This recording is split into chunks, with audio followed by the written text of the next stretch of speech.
From scikit-learn, import random forest classifier. Classifier égale random forest classifier. Classifier.fit xy. C'est bon, j'ai créé mon modèle de machine learning, tout est prêt. C'est bon, je peux aller me reposer, tout est déjà prêt dans mon notebook, c'est bon. Eh bien non, non et non. De nos jours, il ne suffit juste pas de créer un modèle de machine learning, il faut aller beaucoup plus loin. Avec les algorithmes qui ont beaucoup évolué de nos jours, il y a des problèmes sur lesquels l'algorithme n'est plus le problème, c'est beaucoup plus la data, c'est beaucoup plus le système qu'on met autour pour aller en production. Et avec le succès de Google, Amazon et autres entreprises au niveau du machine learning, même des entreprises à petite taille, beaucoup d'autres entreprises aujourd'hui veulent utiliser le machine learning pour apporter de la valeur, pour apporter, soit réduire leurs coûts ou faire un chiffre d'affaires beaucoup plus conséquent. Vous avez ce célèbre graphe que je vais vous mettre là, cette célèbre image qui montre que le machine learning, le code d'entraînement, c'est juste 5% de tout le système. Aujourd'hui, quand on veut passer en production, il y a beaucoup plus de challenges qu'on rencontre. Et justement, c'est cela qui a amené le terme MLOps ou Machine Learning Operations. Et c'est ce dont on va parler dans cette vidéo. C'est parti.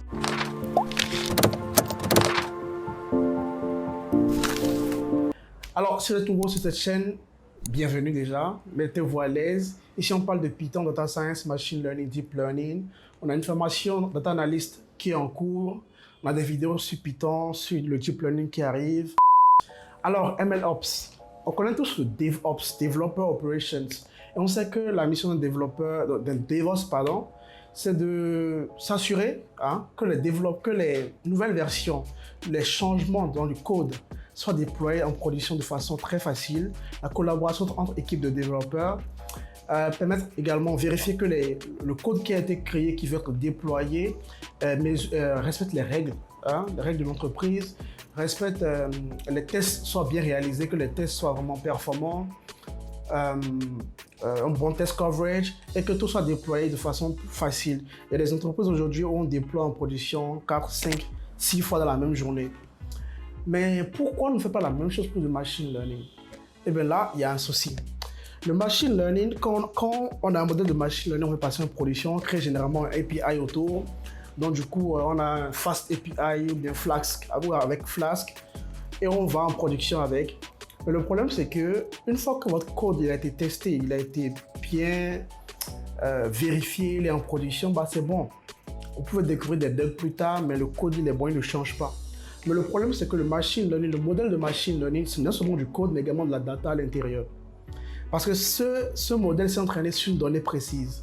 Et le problème en production, c'est que cette donnée que vous attendez comme donnée de test en production peut changer et la distribution peut totalement changer. Ok, donc là, je vous mets le contexte en fait du MLOps. Mais ça va beaucoup plus loin. Le MLOps, c'est vraiment un carrefour entre le data engineering, le machine learning et le DevOps. Nous allons voir un peu tout cela en détail, mais dans un contexte précis. Donc, considérons une entreprise et quelques étapes de machine learning pour passer en production.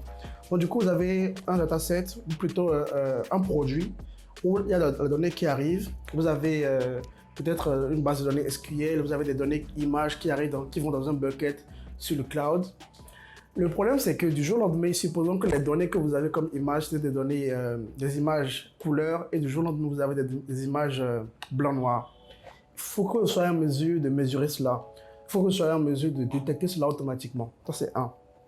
Deuxième chose, vos données qui arrivent, si c'est des données tabulaires, par exemple, imaginez que vous avez une distribution un peu connue, et du jour au lendemain, la distribution change. Supposons que vous avez des gens qui justement avaient des habitudes d'achat sur les sites de vente en ligne. Avec le Covid, ça a changé. Donc vous devez être en mesure de mesurer en fait ce changement, ce qu'on appelle data drift, qui permet, et il faudra le monitorer pour savoir justement si on a ce data drift qui arrive.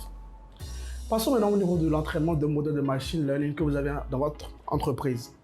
Déjà, une fois que le modèle est entraîné, quelle est la data de test? Dans un cadre de compétition, Kaggle et autres, on a la data qui est fixe et il faut entraîner un meilleur modèle sur la data. Mais en production, ce n'est pas le cas. En entreprise, ce n'est pas le cas. La data de test, elle, continue de changer tout le temps. Donc, du coup, votre modèle, vous allez le tester sur un dataset, puis un autre, puis un autre, et puis un autre. Donc, comment faire pour choisir le meilleur modèle déjà? Ça, c'est un. Vous avez des considérations de production, donc du coup, quelle est la taille de ce modèle? C'est 2. Est-ce que l'expérimentation, est-ce qu'on peut la reproduire? Ça fait 3. Vous savez que dans les réseaux neuronaux, par exemple, on a beaucoup de paramètres aléatoires. Et donc, du coup, il faudrait être en mesure de reproduire le modèle que vous avez très facilement. 4e chose, vous devez créer un API autour. Vous devez pouvoir le dockeriser, le mettre sur un serveur, par exemple. Et donc, du coup, une fois qu'il est en production, les données qui sont en entrée, est-ce qu'elles respectent les règles que vous avez? Quelle est la performance de ce modèle sur les données en production? Et les données en production que vous recevez peuvent changer de ce sur quoi vous êtes entraîné. Donc, vous voyez déjà quelques challenges qu'on a au niveau du machine learning en production. Et le problème, c'est quoi? Un modèle de machine learning en production, avec le temps, la performance ne fait que tomber. Hein? Ça, c'est clair, ça, c'est normal parce que le comportement, il change toujours. Et donc, du coup, quand on a une problématique pareille, il faut être en mesure de réentraîner un modèle de machine learning très, très souvent. Donc, du coup, comment faire en sorte de réentraîner très facilement et de pouvoir mesurer la performance, redéployer. Donc, vous voyez, ça, c'est un processus qu'on peut automatiser. Et on parle aujourd'hui de Machine Learning Pipelines dans le domaine du MLOps, justement, du Machine Learning Operations. Et donc, du coup, voilà, en gros, ça peut aller beaucoup plus loin. Le monitoring également de votre modèle en production, non seulement le monitoring de la performance, mais le monitoring des ressources également. Hein. Quelle est la performance? Est-ce que votre modèle, très vite, ça monte en RAM ou pas? Voilà un peu des considérations qu'il faut prendre en compte quand on parle de machine learning en production. Donc, du coup, vous avez du data engineering jusqu'à l'entraînement du modèle, puis au niveau du déploiement. Donc, tout cela a généré justement une nouvelle discipline qui est le MLOps. Désormais, on a le poste de machine learning engineer. On n'attend plus d'un data scientist de savoir tout faire, mais le machine learning engineer est capable justement de faire ce côté d'automatisation. On parle d'outils comme Kubeflow, Airflow, MLflow aussi. Il y a beaucoup de choses qui vont dans le domaine du MLOps. On parle de distribution aussi, de distribution. Si votre modèle, vous devez l'entraîner sur un cluster de données, une grosse base de données, un big data, comment ça se passe? Comment vous distribuez le calcul? Comment vous distribuez l'entraînement de ce modèle? Il y a beaucoup de choses.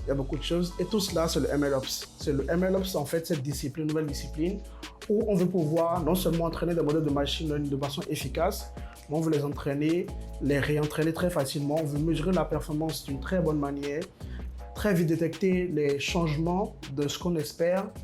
Les tests unitaires, par exemple, au niveau du code simple, c'est bon, ça marche, c'est bien.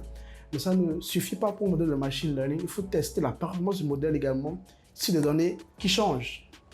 Donc voilà. Alors dans cette vidéo, c'est juste une vidéo pour parler du MLOps, pour parler des challenges en fait du machine learning en production. Il y a un bon cours ou bien une bonne spécialisation de Coursera. C'est en anglais, mais c'est sur Coursera, une bonne spécialisation par rapport à ça. Mais dans une nouvelle vidéo, dans une autre vidéo, dans une prochaine vidéo, nous allons parler des ressources, des cours qu'il faut utiliser justement pour apprendre cette nouvelle discipline de MLOps si cela vous intéresse. Alors, d'ici là, prenez soin de vous et à la prochaine. Ciao.